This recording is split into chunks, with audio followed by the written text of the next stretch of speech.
Hey, hey, hey, hey, going live. Huh? Am I?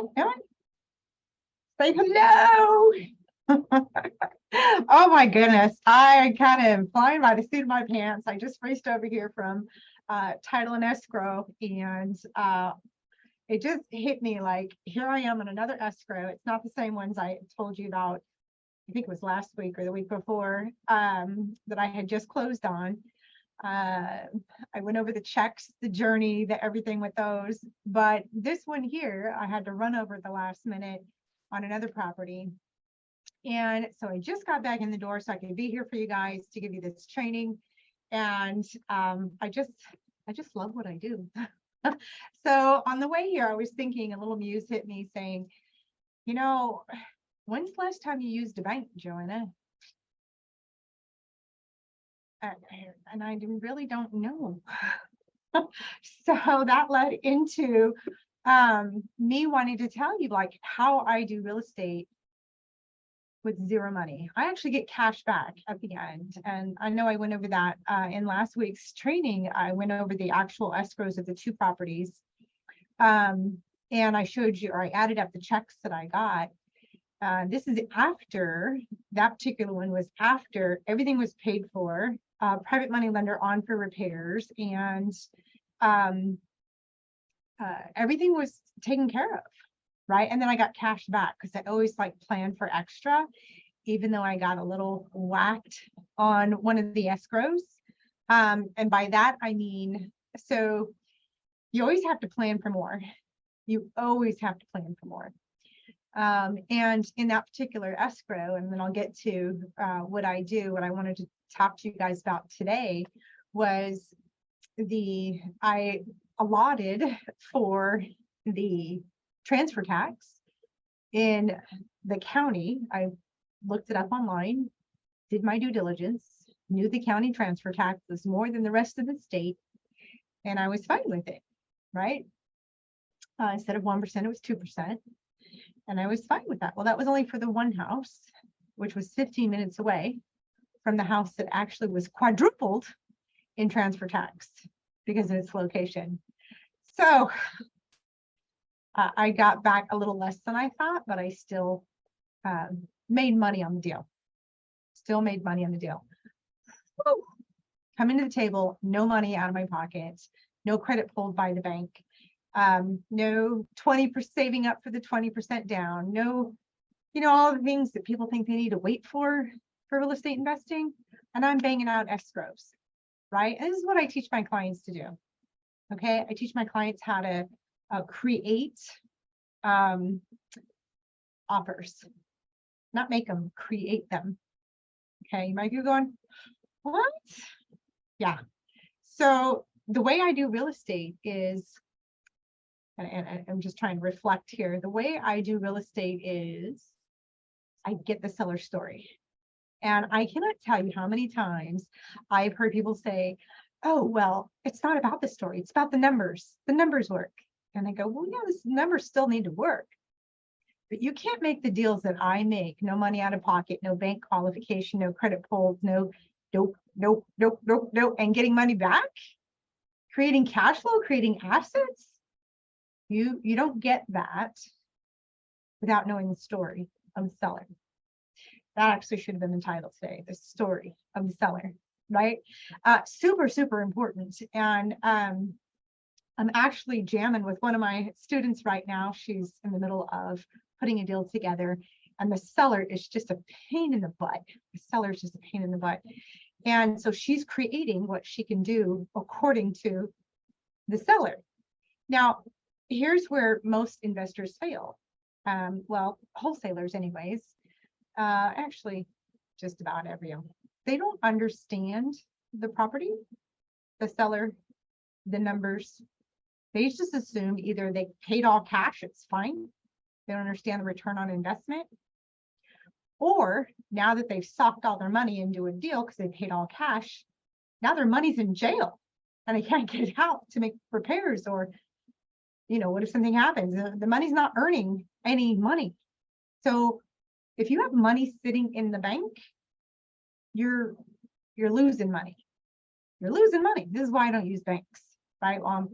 Obviously you need to have a bank account for different things in life, but I don't use it to qualify to purchase property. Okay. Where I keep my money most is in real estate. All right. I've done millions in real estate, and it's what keeps me going. Okay. It's not the cash flow of though I get cash flow, and yes, it must cash flow if I'm holding it, right?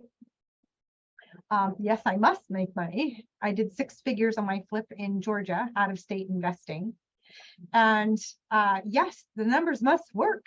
But again, let me just tell you, it's the story of the seller. Okay. And not qualifying with the bank is where it's at. Okay. And I know you're going, well, Joanna, how does that work for me? How do you find these private money lenders? How do you do this? How do you do it? Like all these questions, I hear them. And this is what I tell my students. Okay. I teach them how to sidestep, how to ditch the bank, right? How to ditch the bank. What does it look like? How is the offer created? And what does it mean for not just you, but the seller? Okay. And so one of my students is basically hot-footing it right now on a hot deal. She's actually got the system to go find flippers in the area, because she can actually wholesale something, right? She can't close it on herself right away.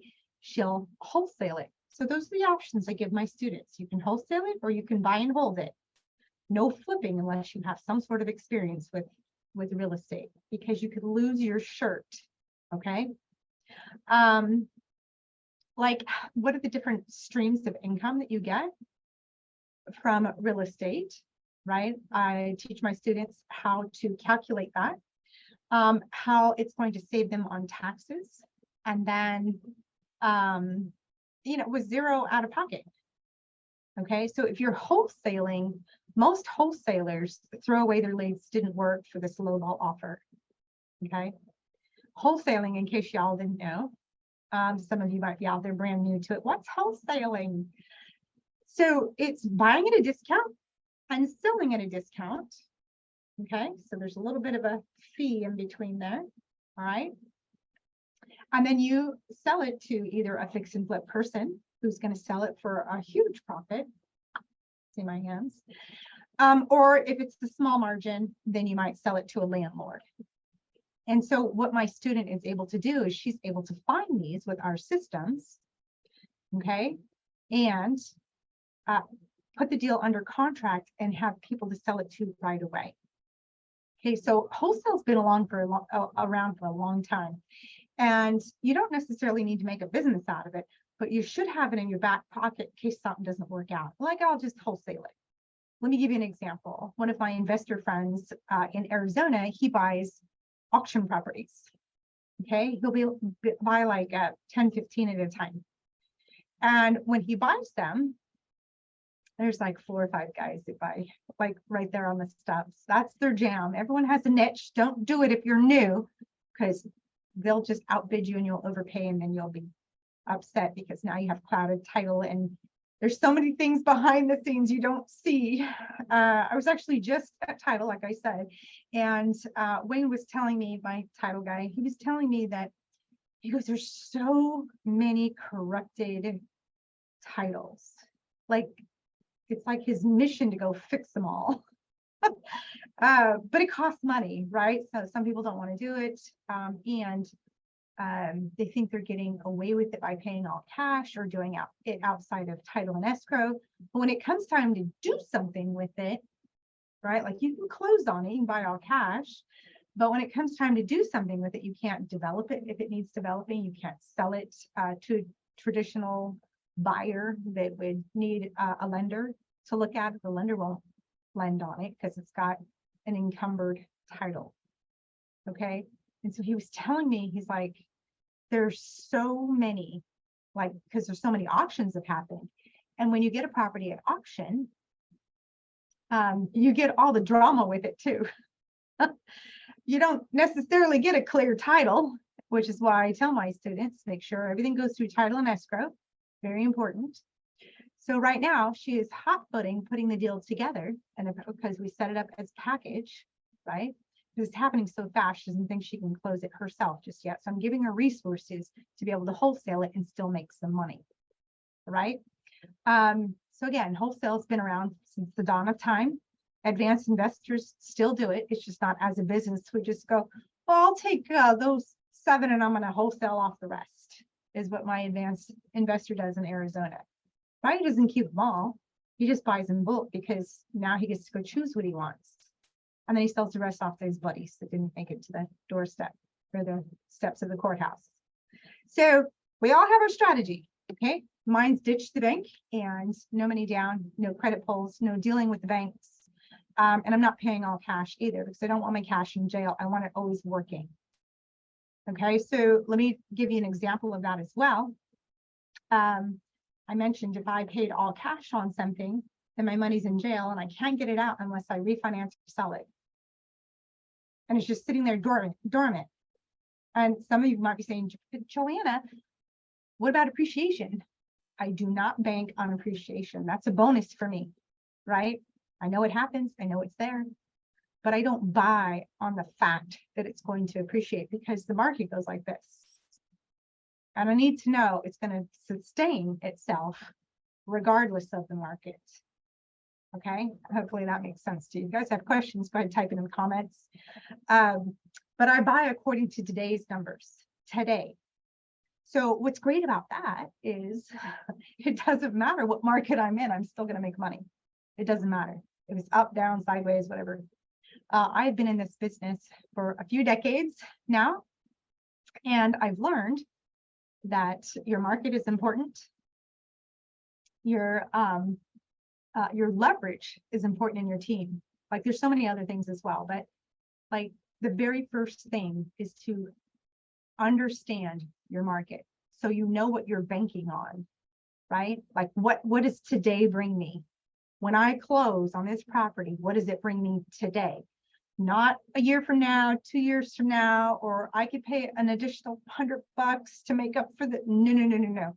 It needs to cash flow if I'm keeping it.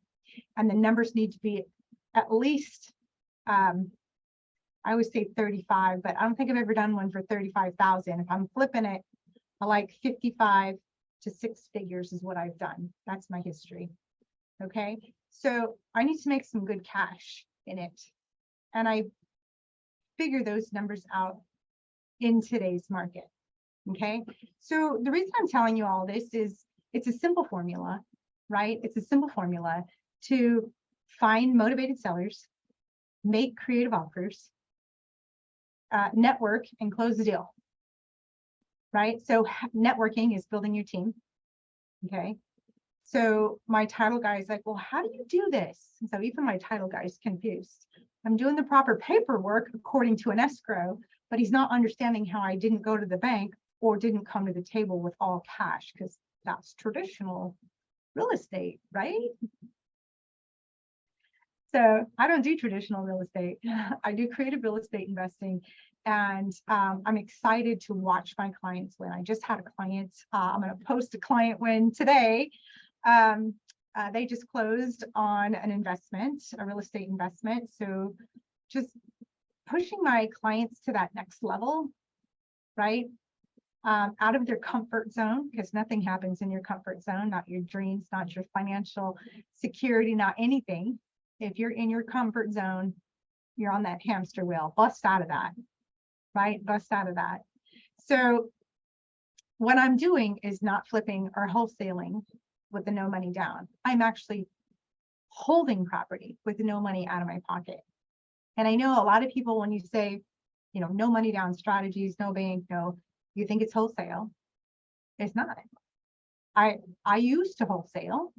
I've wholesaled plenty, right?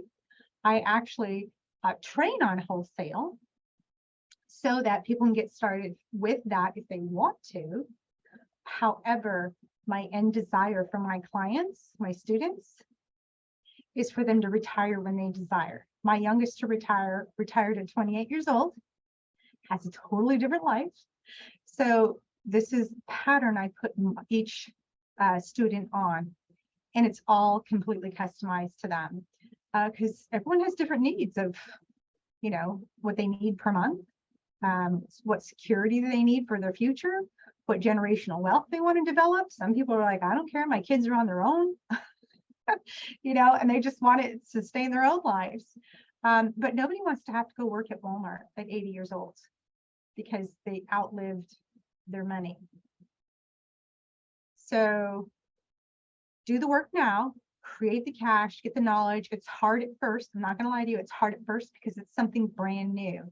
And if you don't understand the process, you have to trust the process, right? And the training, trust the process and the training so that it could get you through to that next level. Okay, we're huge on leadership and making things happen. But your way of doing real estate investing is going to be customized to you. Again, my students get to choose wholesale or buy and hold. You can flip if you have some experience and understanding rehab and understand, but it's a huge risk. So I do not. And then others do money lending. That's the other thing. I train on all four: wholesale, fix and flip, buy and hold, and money lending. Right? So how to be a private money lender. I forgot to mention that earlier. But I get paid each month on my rentals. I have a short-term rental. I have people in there right now that are workers. So it seems to be the area for refinery workers to come and stay.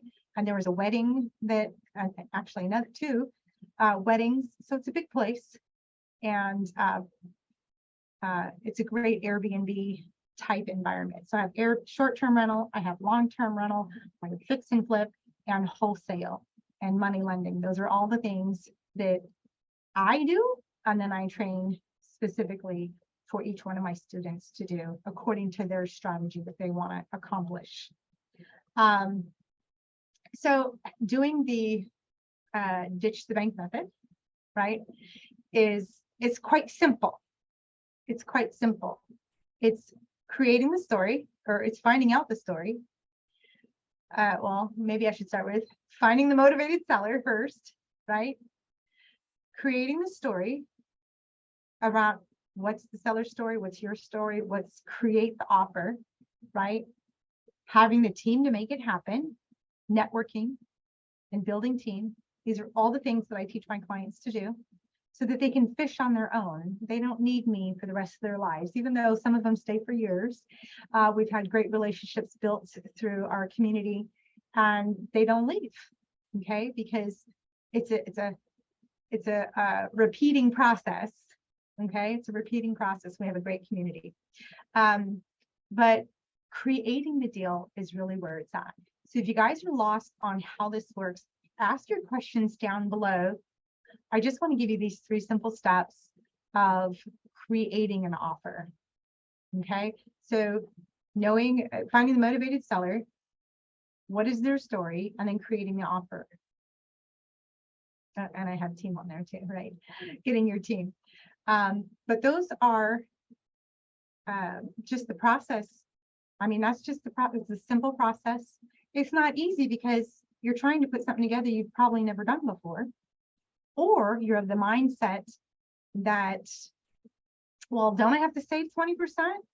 I don't have time to do this, talking to people. What else have I heard? I have a W-2 job, right? And I can't get on the phone. I fixed that one too. What's some other ones? What are some things that hold you back? Let me ask you, right? I've heard a lot over the years, and each one of those people have retired from my systems. So I can't wait to hear what you guys got what's stopping you. Let me know what is stopping you so that I can reach and take you to that next level. So we are here weekly so that you can get the training that you need. Again, understand your market, find the motivated sellers, and create the offer, right? Creating the offer means, building making sure it works, right? And you make sure it works by knowing your market and building team.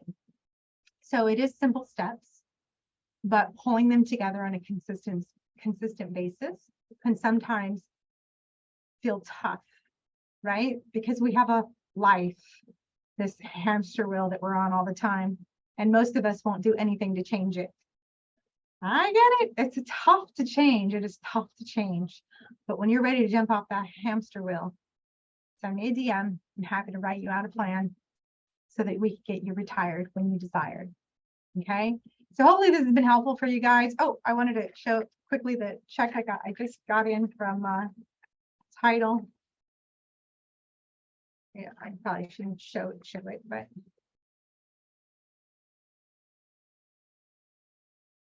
don't know if I can show it with without the stuff on the bottom there. Anyways, I got a check out of escrow. I'll make a better way of showing it to you guys so it doesn't show all the information, the private information, I should say. But just the fact that, you know, yes, here's another escrow, here's another deal, here's more cash in my pocket, and here's one more thing I didn't do to earn money, right? Is that the proper way of saying that? I didn't have to come out of pocket to make this deal happen. So I did do something. I orchestrated it. Project management. If you guys can project manage, you got this. All right, so I'll leave you guys with that. It's simple, but it's not easy because you've never done it before. Okay, so follow the steps that I lay out and you'll get there. All right, I'll talk to you guys next week. Have a beautiful, and happy 4th of July, right? Have a beautiful rest of the week. I'll see you next week. Bye.